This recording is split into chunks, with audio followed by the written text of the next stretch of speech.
بسم اللہ الرحمن الرحیم۔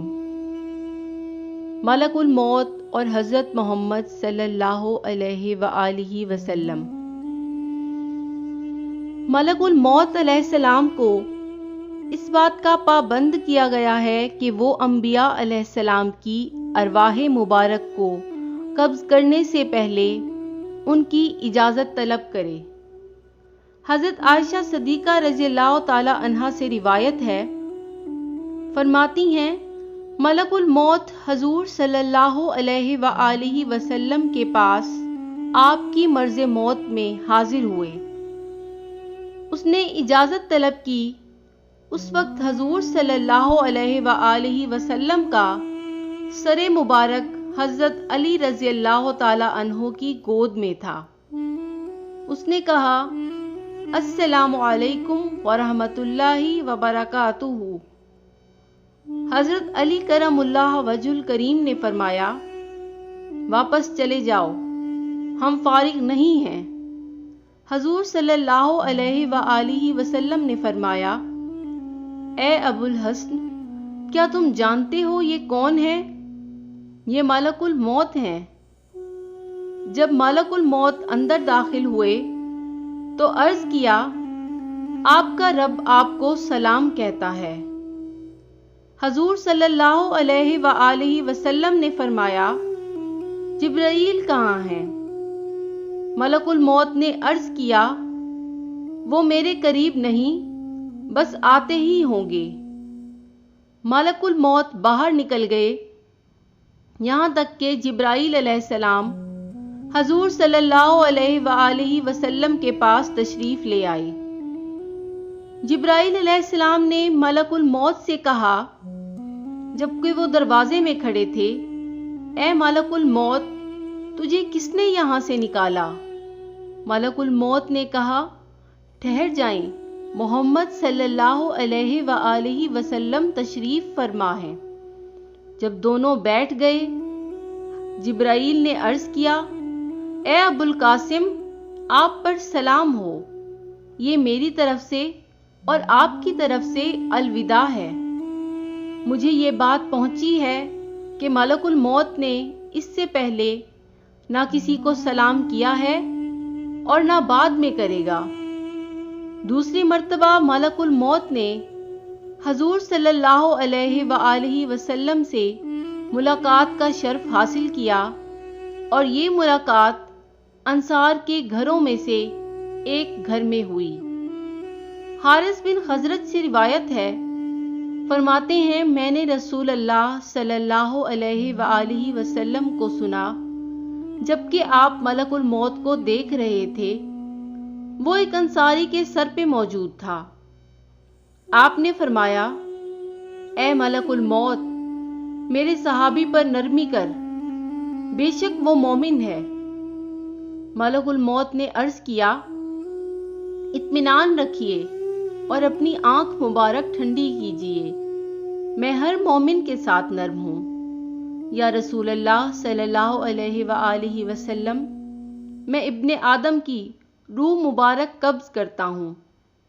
جب چیخنے والا چیختا ہے تو میں گھر میں کھڑا ہوتا ہوں اور اس کی روح میرے ساتھ ہوتی ہے، تو میں کہتا ہوں، یہ چیخ کیسی؟ اللہ کی قسم، ہم نے اس پر ظلم نہیں کیا اور نہ ہی وقت سے پہلے اس کی جان قبض کی ہے، اور نہ ہی ہم نے اس کی تقدیر میں جلدی کی۔ ہم پر اس کی روح قبض کرنے میں کوئی گناہ یا الزام نہیں ہے۔ اگر تم اللہ تعالیٰ کے کیے پر راضی ہو تو تمہیں اس کا اجر دیا جائے گا، اور اگر تم ناراض ہوتے ہو تو تم گناہ گار ہوگے اور تمہیں اس کا بوجھ اٹھانا پڑے گا۔ صفر کی 29 تھی، ہجری کا 11واں سال تھا، جب کائنات کو خوشیوں سے نوازنے والا مرض میں مبتلا ہوا۔ حضرت عائشہ صدیقہ رضی اللہ تعالی عنہا حضور صلی اللہ علیہ وآلہ وسلم کی تیمارداری فرماتی، آپ کو دم فرماتی اور آپ کو معوذات، سورہ اخلاص، سورہ فلق، سورہ الناس سے دم فرماتی، ہاتھوں کو دم کر کے آپ کے جسم اقدس پر پھیرتی۔ حضور صلی اللہ علیہ وآلہ وسلم کو آخری مرض میں اس درد کا احساس ہوا جو آپ کو خیبر میں بکری کے گوشت میں زہر دینے کی وجہ سے ہوا تھا، جو درد آپ کو 3 سال تک رہا، یہاں تک کہ آپ کی روح مبارک اس بکری کے زہر کے اثر کی وجہ سے اللہ رب العزت سے شہادت کا مرتبہ حاصل کر کے ملاقات کے لیے روانہ ہوئی۔ حضرت عائشہ صدیقہ رضی اللہ تعالی عنہا فرماتی ہیں، حضور صلی اللہ علیہ وآلہ وسلم اپنی مرض الموت میں فرماتے، اے عائشہ، میں اس کھانے کا درد محسوس کرتا ہوں جو میں نے خیبر کے مقام پر کھایا تھا۔ اب مجھے ایسا لگ رہا ہے کہ اس زہر کی وجہ سے میری شہرت کٹتی جا رہی ہے۔ یہ اس وجہ سے تھا کہ اللہ تعالیٰ آپ کے لیے شہادت اور نبوت دونوں مرتبے جمع فرما دیے۔ حضور صلی اللہ علیہ وآلہ وسلم کی وفات سے پہلے 5ویں دن حضرت عائشہ صدیقہ رضی اللہ تعالی عنہا فرماتی ہیں، رسول اللہ صلی اللہ علیہ وآلہ وسلم اپنے خاندان کے 2 آدمیوں کے درمیان چل رہے تھے۔ ان میں سے ایک فضل بن عباس اور ایک علی بن ابی طالب تھے۔ آپ اپنے سر کو لیے ہوئے تھے۔ آپ قدم اٹھاتے ہوئے میرے گھر میں داخل ہوئے، پھر حضور صلی اللہ علیہ وآلہ وسلم پر بے ہوشی طاری ہو گئی اور آپ کا درد شدید ہو گیا۔ آپ نے فرمایا، مجھ پر مختلف کنووں کے پانی سے 7 مشکیزیں اونڈیلو۔ ہم نے آپ کو حفصہ بنت عمر رضی اللہ تعالی عنہا کے آنگن میں بٹھایا، پھر ہم نے آپ پر پانی اونڈیلا، یہاں تک کہ آپ فرمانے لگے، کافی ہے، کافی ہے۔ وفات سے 5 دن پہلے آپ منبر پر تشریف فرما ہوئے اور یہود و نصارہ پر لعنت کی کہ انہوں نے اپنے انبیاء کے مقبروں کو عبادت گاہ بنا لیا۔ آپ صلی اللہ علیہ وآلہ وسلم نے فرمایا، میری قبر کو بت نہ بنانا جس کی عبادت کی جائے، اور آپ نے اپنے آپ کو قصاص کے لیے پیش کیا اور فرمایا، میں نے کسی کی پشت پر اگر کوڑا لگایا ہے تو میری پشت حاضر ہے، وہ بدلہ لے سکتا ہے۔ بروز پیر جب چاشت کا وقت ہوا، جگر گوشہ رسول صلی اللہ علیہ وآلہ وسلم حضرت فاطمہ رضی اللہ تعالی عنہا آپ کے حجرہ مبارک میں داخل ہوئیں۔ حضرت عائشہ سے روایت ہے، حضور صلی اللہ علیہ وآلہ وسلم کی تمام ازواج مطہرات جمع ہو گئیں اور کسی عورت نے بھی آپ کو نہ چھوڑا۔ اسی اثناء میں حضرت فاطمہ رضی اللہ تعالی عنہا تشریف لائیں۔ آپ نے فرمایا، مرحبا اے میری لخت جگر، پھر اپنی لخت جگر کو اپنے شمال میں بٹھایا اور آپ کے کان میں کوئی بات کہی جس سے فاطمہ رضی اللہ تعالی عنہا رونے لگ گئیں۔ پھر آپ نے دوسری مرتبہ کان میں کوئی بات فرمائی جس سے آپ ہنسنے لگ گئیں۔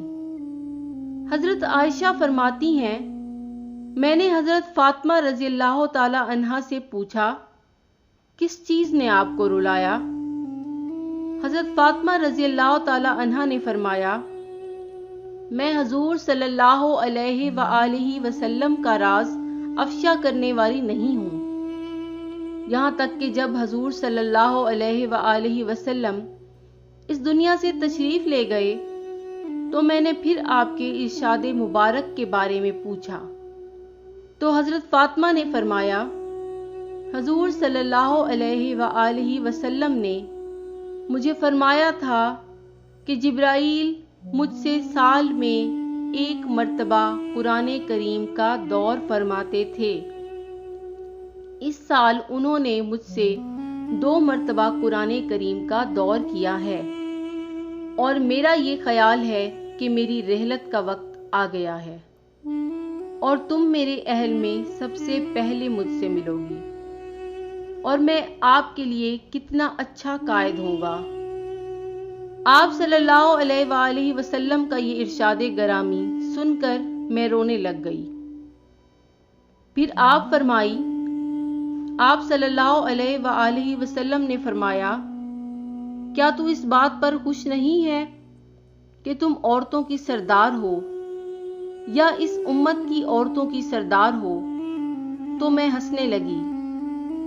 حضرت انس رضی اللہ تعالی عنہ سے روایت ہے، آپ فرماتے ہیں جب حضور صلی اللہ علیہ وآلہ وسلم کی طبیعت بوجھل ہو گئی تو آپ کو غشی آنے لگی۔ حضرت فاطمہ رضی اللہ تعالی عنہا فرمانے لگیں، ہائے میرے بابا کی تکلیف۔ حضور صلی اللہ علیہ وآلہ وسلم نے آپ سے فرمایا، آج کے بعد تیرے بابا کو کبھی تکلیف نہیں ہوگی۔ جب آپ کی رحلت ہوئی، حضرت فاطمہ رضی اللہ تعالی عنہا فرما رہی تھیں، اے میرے بابا، آپ نے اپنے رب کی پکار پر لبیک کہہ دیا۔ اے میرے بابا، آپ کا مقام جنت الفردوس ہے۔ انا للہ و انا الیہ راجعون۔